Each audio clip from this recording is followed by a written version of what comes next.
Dharmapriya financing company private limited. ശക്തനായ എതിരാളിയിലെത്തത് 100% വിജയപ്രതീക്ഷ ഉയർത്തുന്നതായി മുൻ MP S Ajaykumar. ശക്തനായ എതിരാളിയില്ലാത്തത് 100% വിജയപ്രതീക്ഷ ഉയർത്തുന്നതായി മുൻ MP S Ajaykumar. PK Sasi factor ഒന്നും ഒറ്റപ്പാലത്ത് ഉണ്ടാവില്ല എന്നും അദ്ദേഹം പറഞ്ഞു. ഇടതുപക്ഷ ജനാധിപത്യ മുന്നണിയെ സംബന്ധിച്ചിടത്തോളം ഏറ്റവും ശക്തമായിട്ടുള്ള സ്വാധീനമുള്ളൊരു മണ്ഡലമാണ്. തവണയാണെങ്കിൽ ഞങ്ങൾക്കൊരു ശക്തനായ എതിരാളി ഇല്ലാത്ത ഒരവസ്ഥയാണ് UDF-നുള്ളത്. അതുകൊണ്ട് തന്നെ 100% വിജയപ്രതീക്ഷയാണ് ഞങ്ങളെ സംബന്ധിച്ചിടത്തോളം.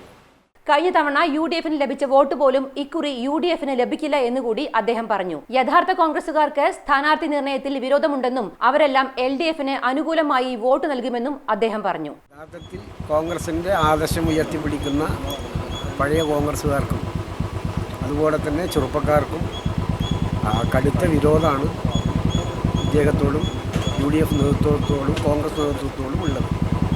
അതിൻ്റെ ഭാഗമായി തന്നെ കുറേ ആളുകൾ വോട്ട് ചെയ്യാതിരിക്കുകയോ അല്ലെങ്കിൽ LDF-ന് അനുകൂലമായി വോട്ട് ചെയ്യുകയോ ചെയ്യുന്നൊരു സാഹചര്യം.